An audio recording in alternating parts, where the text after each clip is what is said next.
interessante, porque muitas vezes eu recebo as pessoas falando assim, não, foi diagnosticado com transtorno antissocial, ou borderline, ou então narcisista, ou a pessoa tem o transtorno obsessivo compulsivo. Não é estanque, né? Ou seja, não, depende. Por elas exemplo, podem se contaminar e podem ser coexistentes ali. Ou seja, muito eu posso, difícil. Eu não posso ter ali no cluster B uma contaminação. Pô, mas peraí, Ricardo, fala português. Muito difícil. Não, mas aí eu tô fazendo a pergunta para a de doutora. cluster B, cara. São os transtornos de personalidade. Tá. E, por exemplo, a psicopatia é um transtorno de personalidade. Qual a diferença do transtorno de personalidade para o transtorno que não é de personalidade? Como o nome diz, transtorno de personalidade é a sua maneira de ser. Então, é uma coisa que você não ficou doente. Você sempre foi assim. Você só foi manifestando aquilo. Então, a psicopatia é um transtorno de personalidade onde você tem 100% de razão, 0 emoção. Então, é esse coisa. O cluster B, você também tem o transtorno de personalidade borderline. O borderline é o oposto. O borderline pode fazer muita besteira, mas ele faz por excesso de emoção, porque ele é 100% emoção, 0 razão. Por que esse nome Explode, por que o nome é borderline? Borderline porque é como se fosse na borda. E durante muito tempo, a gente tinha o borderline, porque o borderline ele tem uma convulsão de emoções, que ele não controla. Então, ele fica entre o que a gente chamaria antigamente neurose, aquela coisa angustiada, aquela coisa num vazio. Não tem mais neurose? Não se fala. Hoje é ansiedade, despersonalização, tem outros nomes. E ele chega a um ponto que ele pode ficar tão mal que ele passa para psicose. Então, ele vive sempre muito ansioso, sempre muito com essa sensação de vazio.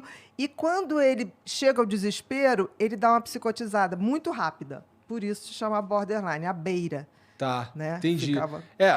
Quando alguém fala pra mim que X pessoa é borderline, a primeira coisa que eu penso é uma panela de pressão que pode explodir a qualquer momento. É assim que eu...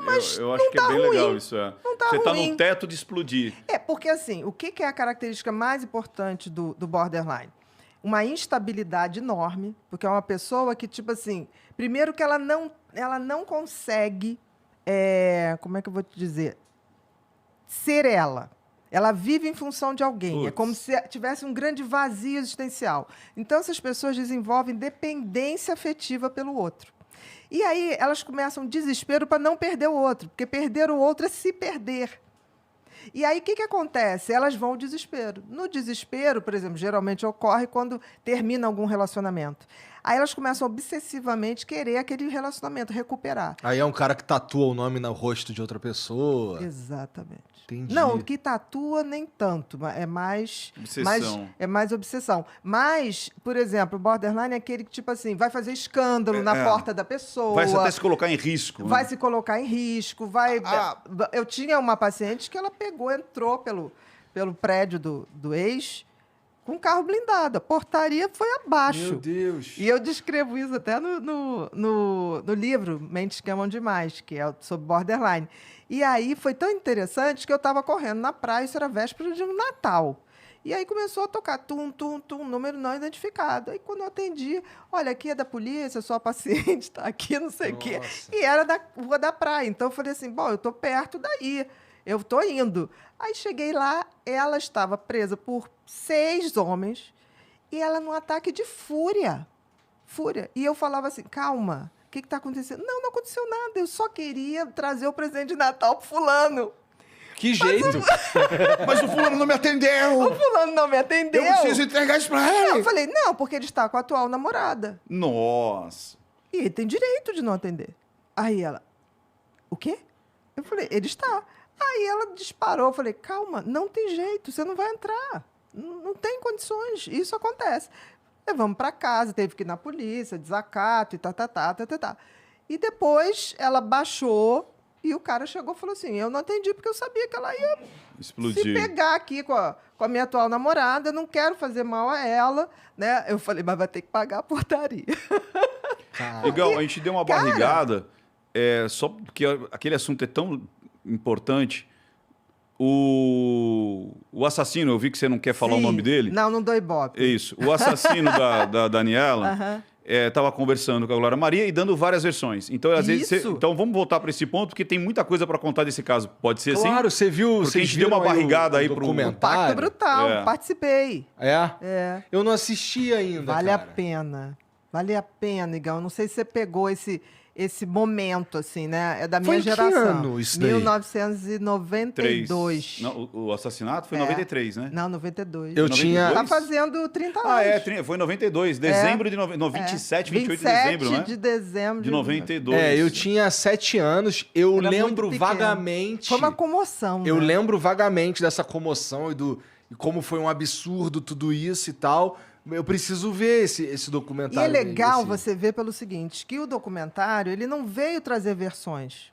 Ele veio, já foi julgado. Isso. Ele veio trazer provas documentais, de testemunha, né? Que até hoje, muita gente, quando vai falar, fala assim, não era aquela atriz que tinha caso com o parceiro de trabalho? Nunca teve. Que Nunca é o teve. lance da mídia, né? O quanto que a mídia... Manipulou aquela história. E virou um porque, assim, folhetim. A própria Glória falou, né? Precisava de um folhetim para vender. Exatamente. E o próprio advogado acabou acrescentando que tinha um diretor italiano que sabia. Não, Mas Virou eles uma ficavam loucura, fazendo o quê? Eles contracenavam na novela? Era uma Sim, parada assim, eles né? estavam.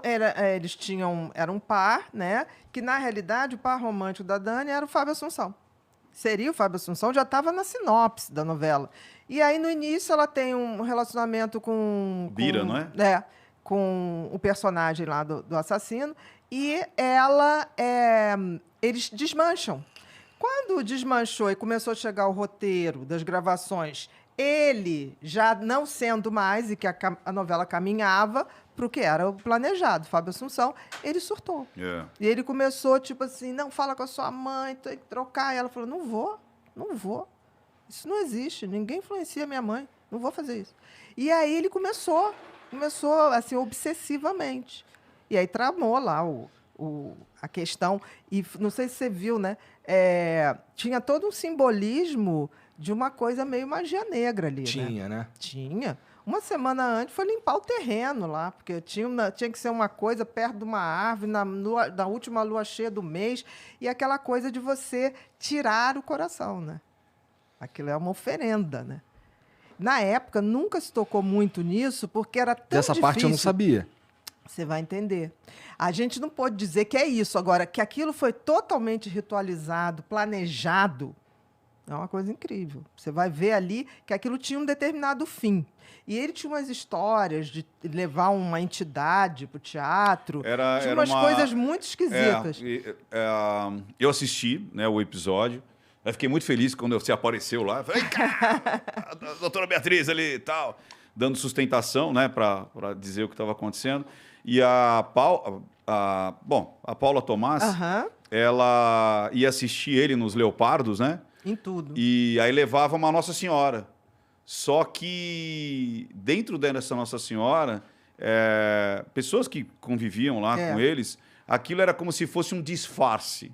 Então, dentro tinha objetos, tinham símbolos incrustados dentro e ela colocava, e toda vez que ele ia fazer alguma coisa, ela Aquilo ia era com essa Nossa direcionado. Senhora e abria a bolsa e colocava ali. Ele também tinha uma imagem esquisitíssima, que as pessoas tinham muito receio no camarim dele. Existia uma ritualização, Uma e ritualização. uma religião ali. A gente não sabe qual que é definida, mas existia um pacto religioso, vamos dizer assim. Exatamente. E ele tudo isso que acontece é para que ele consiga obter o sucesso, né? Exatamente, Isso a sim. qualquer custo. Qualquer custo. Eu li em algum lugar, assim, porque esse caso, com esse documentário, voltou, né? E Sim. ele fez uns vídeos, ele falou umas paradas e tal. E eu não lembro, mas era um outro ator falando que trabalhou com ele na época. Maurício Matar? Talvez, que acho que foi.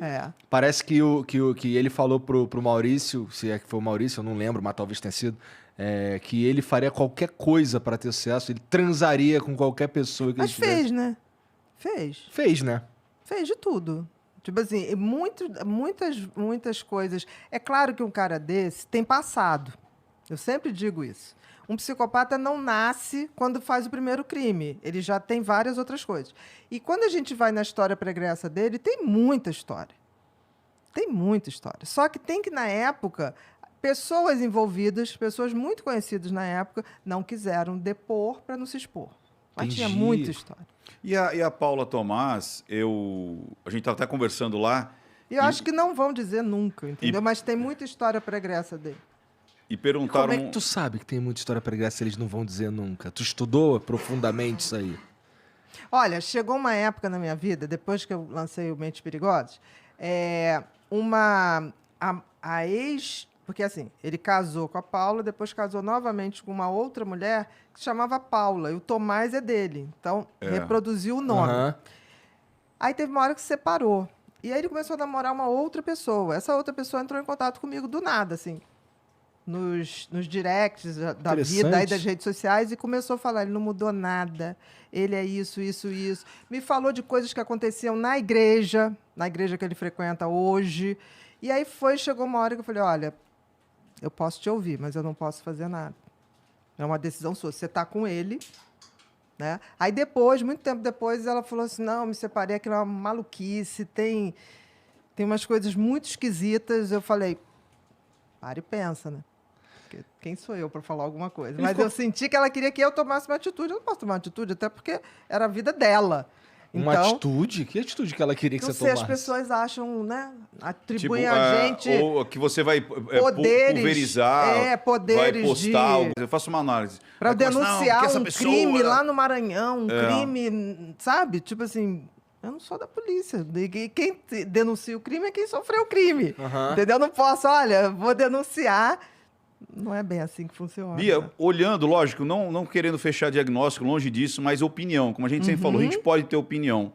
Pela sua opinião profissional, você tem mais medo da Paula Tomás ou do outro?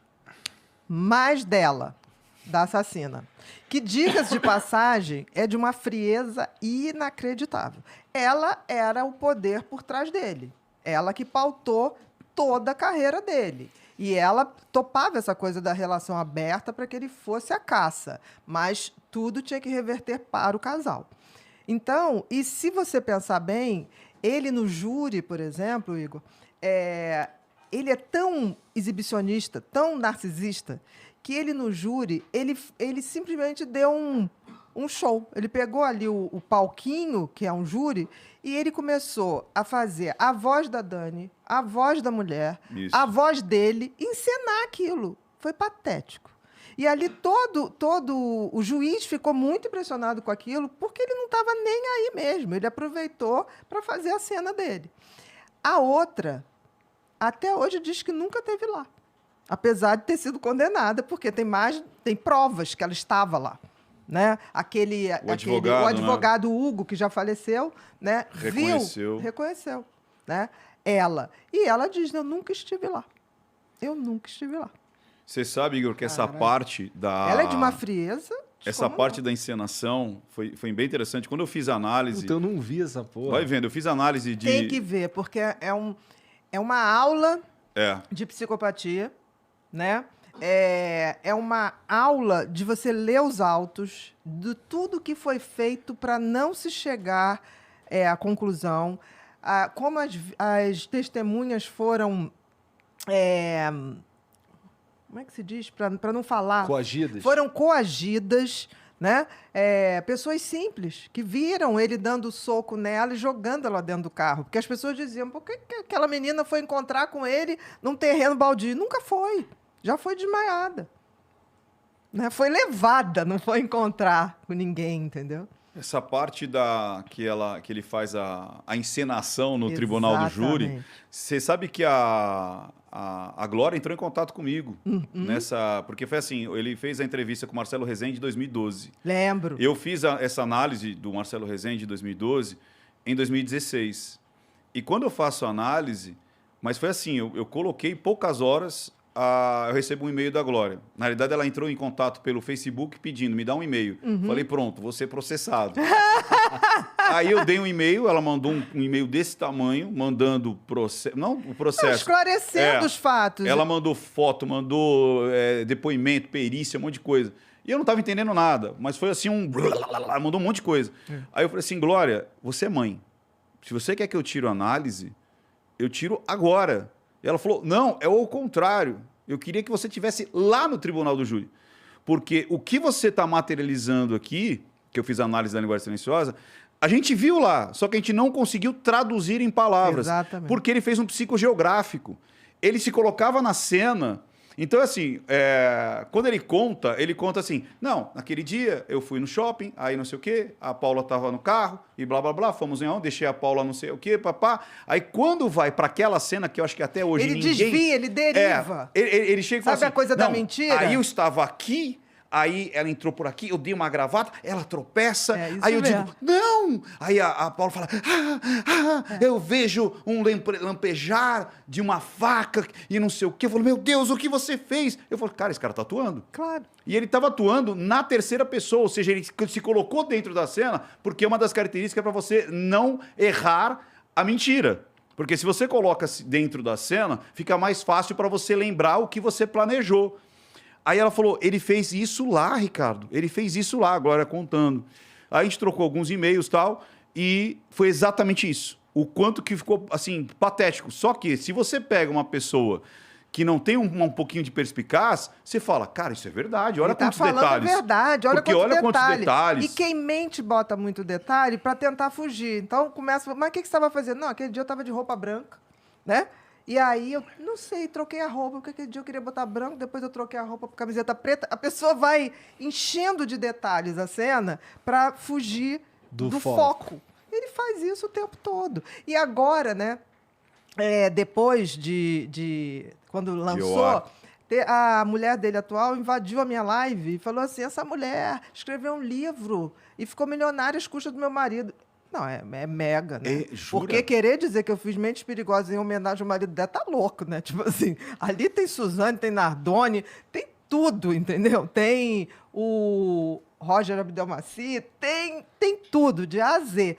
E aí... Só gente boa, hein, Bia? É só gente boa, né? O que eu vou fazer, né? Mas todo mundo julgado, tá? Uhum. Porque senão aí dá o processo, né? Julgado, condenado, bonitinho, Julgado, daí você pode falar e tal. Aí eu posso, Sim. porque aí não tô mais influindo naquilo. Essa esposa dele, Bia, você acha Atual? que... como essa que entrou na... Vou falar só um termo técnico, mas a gente... Você acha que ela pode estar num Folidê? Tipo assim, ela compra a psicose né, o transtorno do marido? Folidê é o seguinte... Obrigado. Traduzindo. Porque a pessoa não é doente, não tem os transtornos, mas por ela ter, às vezes, uma mente mais recessiva, mais influenciável. mais influenciável, ela começa a pegar os padrões do cara que é, ou da pessoa que é doente. Olha, o que você acha? Eu acho que, como um bom psicopata, ele é extremamente manipulador, um psicopata não entra na tua vida sem antes ter estudado. Boa. Lembre-se que é 100% razão, 0 emoção. Então, ele, quando vai entrar na tua vida, ele já estudou tudo. E pode ser mulher também. Então, ele vai falar o que o outro quer ouvir, a música predileta. Você vai ficar assim, gente, achei minha alma gêmea. Né? Eu tenho o maior medo disso. E aí, eu acho que ele entrou na vida dela também dessa forma, convivendo numa religião, numa determinada igreja, que era um grupo fechado. Então, eu acho que ela é aquele tipo de mulher que acredita mesmo.